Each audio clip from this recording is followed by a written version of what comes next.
ಈಗ ಕಡಲೆ ಇರಲಿ, ಹಲಸಂಡೆ ಬೀಜ, ಕಪ್ಪು ಕಡಲೆ ಅಥವಾ ಬಿಳಿ ಕಡಲೆ, ಎಲ್ಲವೂ ಸ್ವಾದಿಷ್ಟವಾಗುತ್ತೆ.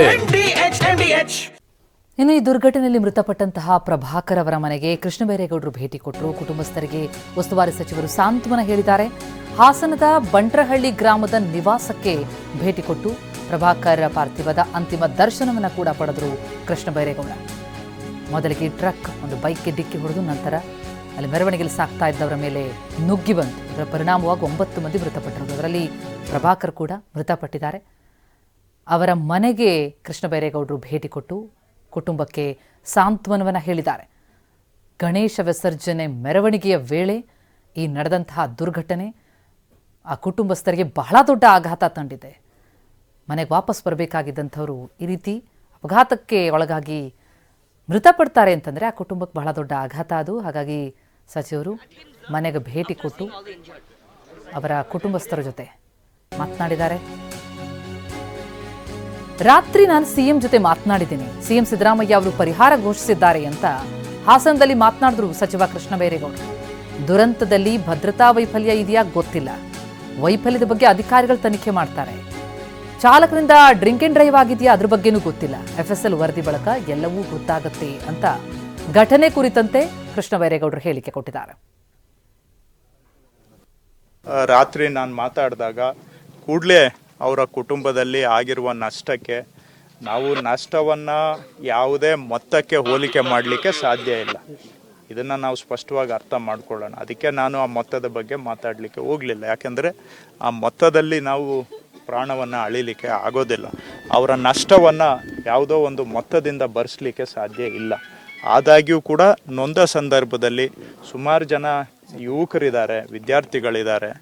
ಇನ್ನು ಕೆಲವರು ಇಲ್ಲಿ ಪ್ರಭಾಕರ್ ಅವರು ಸುಮಾರು 58 ವಯಸ್ಸು 58 ವಯಸ್ಸು ಆಗಿರುವಂಥವರು ಇದ್ದಾರೆ, ಮೃತರಾಗಿದ್ದಾರೆ. ಇದಲ್ಲದೆ ಒಬ್ಬರು ಇನ್ನೂ ಸ್ವಲ್ಪ ಕ್ರಿಟಿಕಲ್ ಹಂತದಲ್ಲಿದ್ದಾರೆ, ಆಸ್ಪತ್ರೆಯಲ್ಲಿದ್ದಾರೆ. ಸುಮಾರು 20 ಜನ ಇನ್ನೂ ಆಸ್ಪತ್ರೆಯಲ್ಲಿ, ಕೆಲವರಿಗೆ ಗಂಭೀರ ಗಾಯ ಆಗಿದೆ, ಕೆಲವರಿಗೆ ಫ್ರ್ಯಾಕ್ಚರ್ ಆಗಿದೆ, ಇನ್ನು ಕೆಲವರಿಗೆ ಸಣ್ಣ ಪುಟ್ಟ ಗಾಯ ಆಗಿದೆ. 20 ಜನ ಇನ್ನೂ ಆಸ್ಪತ್ರೆಯಲ್ಲಿದ್ದಾರೆ. ಅದರ ಪೈಕಿ ಒಬ್ಬರು ಸ್ವಲ್ಪ ಇನ್ನೂ ಅವರು ಅಪಾಯದಿಂದ ಹೊರಗಡೆ ಬಂದಿಲ್ಲ, ಸ್ಟೇಬಲ್ ಆಗಿದ್ದಾರೆ. ಆದರೆ ಇನ್ನೂ ಕೂಡ ಅಪಾಯದಿಂದ ಹೊರಗೆ ಬಂದಿದ್ದಾರೆ ಅಂತ ಹೇಳಲಿಕ್ಕೆ ಆಗೋದಿಲ್ಲ. ನಿನ್ನೆ ಸ್ಥಳದಲ್ಲಿ ಮತ್ತು ಆಸ್ಪತ್ರೆಯಲ್ಲಿ ಸೇರಿಸಿದ್ರೆ 9 ಜನ ಈ ದುರ್ಘಟನೆಯಲ್ಲಿ ಮೃತರಾಗಿದ್ದಾರೆ. ಇದೊಂದು ಹೃದಯ ವಿದ್ರಾವಕ ಘಟನೆ, ಕರಳು ಕಲಕುವಂತಹ ಒಂದು ದುರ್ಘಟನೆ. ಸರ್ಕಾರದ ಪರವಾಗಿ ನಾನು ಈ ದುರ್ಘಟನೆಯಲ್ಲಿ ಪ್ರಾಣಹಾನಿ ಆದಂಥವರು ಮತ್ತು ಅವರ ಕುಟುಂಬದವರಿಗೆ ಮತ್ತು ಗಾಯಾಳುಗಳು ಅವರ ಕುಟುಂಬದವರಿಗೆ ಎಲ್ಲರಿಗೂ ಕೂಡ ನಾನು ವಿಷಾದವನ್ನು ವ್ಯಕ್ತಪಡಿಸ್ತೇನೆ.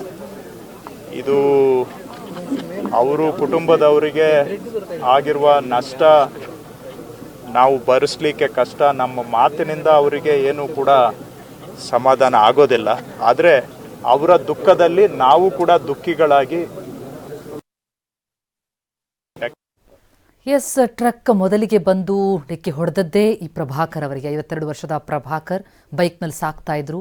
ಅವರಿಗೆ ಡಿಕ್ಕಿ ಹೊಡೆದು ನಂತರ ಈ ಮೆರವಣಿಗೆಯ ಕಡೆಗೆ ಇದು ಧಾವಿಸುತ್ತೆ ಟ್ರಕ್. ಒಟ್ಟು 9 ಮಂದಿಯನ್ನ ಬಲಿ ಪಡೆದಿದೆ. ಪ್ರಭಾಕರ್ ಅಲ್ಲಿ ಸ್ಥಳದಲ್ಲೇ ದುರ್ಮರಣಕ್ಕೀಡಾಗ್ತಾರೆ. ಅವರ ನಿವಾಸಕ್ಕೆ ಕೃಷ್ಣ ಬೈರೇಗೌಡರು ಭೇಟಿ ಕೊಟ್ಟಿದ್ದಾರೆ. ಟ್ರಕ್ ಹೊಡೆದ ರಭಸಕ್ಕೆ ಪ್ರಭಾಕರ್ ಸ್ಥಳದಲ್ಲೇ ಮೃತಪಟ್ಟರು.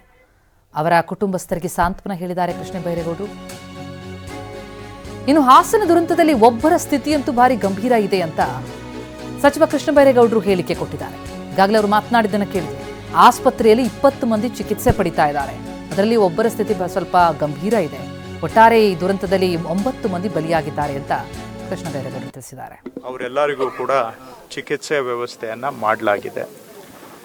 ಜಿಲ್ಲಾಡಳಿತದವರು ರಾತ್ರಿಯೇ ಕಾರ್ಯೋನ್ಮುಖರಾಗಿ ರಾತ್ರಿ ಎಷ್ಟೊತ್ತಾದರೂ ಸರಿ ಕುಟುಂಬದವರಿಗೆ ಆಗಿರುವ ನಷ್ಟದ ಜೊತೆಗೆ ಆಸ್ಪತ್ರೆ ಹತ್ರ ಅವರು ಕಾಯುವಾಗೆ ಅಲೆಯುವಾಗೆ ಆಗಬಾರ್ದು ಅಂತೇಳಿ ರಾತ್ರಿ ಸುಮಾರು 3-3:30 ಗಂಟೆ ಅಷ್ಟೊತ್ತಿಗೆ ಎಲ್ಲ ಮೃತರದ್ದು ಅವ್ರದ್ದು ಏನು ಕಾನೂನುಬದ್ಧವಾಗಿ ಏನೆಲ್ಲ ಪ್ರಕ್ರಿಯೆಗಳ ಅವಶ್ಯಕತೆ ಇತ್ತು ಅವೆಲ್ಲವನ್ನು ಮುಗಿಸಿ ಕುಟುಂಬದವರಿಗೆ ರಾತ್ರಿನೇ 3 ಗಂಟೆ ಅಷ್ಟೊತ್ತಿಗೆ ಬಾಡಿಗಳನ್ನು ಕೊಟ್ಟು ಅವ ಬಾಡಿ ಎಲ್ಲನೂ ಕೂಡ ಊರುಗಳಿಗೆ ಸಾಗಾಣಿಕೆ ಮಾಡುವಂಥ ಕೆಲಸವನ್ನು ಜಿಲ್ಲಾಡಳಿತದವರು ಮಾಡಿದ್ದಾರೆ.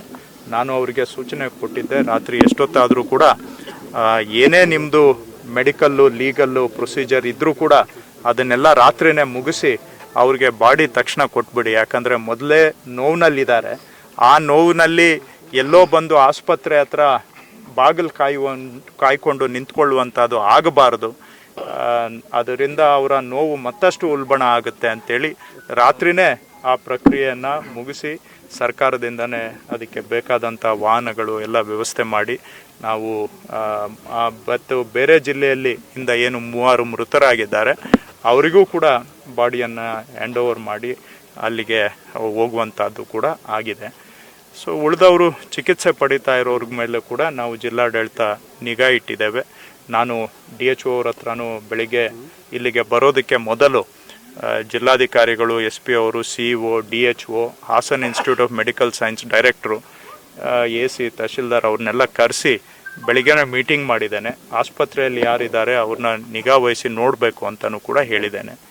ಇನ್ನು 3ನೇ ವಿಷಯ, ಅವರು ಘಟನೆ ಆದಾಗ ನಾನು ಎಕ್ಸ್ಪರ್ಟ್ ಅಲ್ಲ, ನಿಮ್ಮ ಹಾಗೆ ನಾನು ಕೂಡ ವಿಡಿಯೋ ನೋಡಿದ್ದೇನೆ. ಆಮೇಲೆ ಸ್ವಲ್ಪ ಪೊಲೀಸರ ಹತ್ರನೂ ಕೂಡ ಮಾತಾಡಿದ್ದೇನೆ. ಅವರು ಹೇಳುವಂಥದ್ದು ಮೊದಲಿಗೆ ಬೈಕ್ಗೆ ತಾಗಿರುವಂಥದ್ದು, ಹೊಡೆದಿರುವಂಥದ್ದು ನೀವು ಎಲ್ಲರೂ ಕೂಡ ನೋಡಿದ್ದೀರಾ. ಅದಾದಾಗ ಅದಕ್ಕೆ ಮೊದಲು ಸ್ವಲ್ಪ ಬ್ರೇಕ್ ಹಾಕಿದ್ದಾರೆ. ಆ ಬೈಕ್ ಘಟನೆ ಆದಮೇಲೆ ಮತ್ತೆ ಗಾಡಿ ವೇಗ ಪಡ್ಕೊಂಡು ಮೀಡಿಯನ್ ಕ್ರಾಸ್ ಆಗಿ ಇನ್ನೊಂದು ಕಡೆಗೆ ಜಂಪ್ ಆಗಿದೆ. ಸೊ ಹಾಗಾಗಿ ಸ್ವಾಭಾವಿಕವಾಗಿ ಒಂದು ಅನುಮಾನ ಉದ್ಭವ ಆಗುತ್ತೆ. ಬೈಕ್ ತಾಗೋದಕ್ಕೆ ಮೊದಲು ಸ್ವಲ್ಪ ಬ್ರೇಕ್ ಹಾಕಿದ್ದ ಗುರುತು ರಸ್ತೆ ಮೇಲೆ ಇದೆ. ಸೊ ಬ್ರೇಕ್ ಹಾಕಿದಂಥವ್ರು ಆನಂತರ ಎಲ್ಲೋ ಒಂದು ಕಡೆ ಯಾವ ಕಾರಣಕ್ಕೆ ಗೊತ್ತಿಲ್ಲ ಆಕ್ಸಿಲರೇಟರ್ನ ಒತ್ತಿದಂಗೆ ಕಾಣ್ತಾರೆ. ಆಕ್ಸಿಲರೇಟರ್ ಒತ್ತಿದ್ರಿಂದಾನೇ ಗಾಡಿ ಮೀಡಿಯನ್ನನ್ನು ಕೂಡ ಜಂಪ್ ಆಗಿ ಬಂದೋಬಸ್ತಾಗಿದ್ದಂಥ ಮೀಡಿಯನ್ನನ್ನು ಜಂಪ್ ಮಾಡಿ ಇನ್ನೊಂದು ಕಡೆ. ವಾಹ್, ಯಾಕೆ ಈಗ ಬಂತ ಸ್ವಾದ? ಖಂಡಿತ ಈಗ ಬಂತು ಅಸಲಿ ಸ್ವಾದ. MDH chunky chaat masala life ಅಲ್ಲಿ ಅಸಲಿ ಸ್ವಾದ ತರುತ್ತೆ. ಅಸಲಿ ಮಸಾಲ, ಎಸ್ ಎಸ್ MDH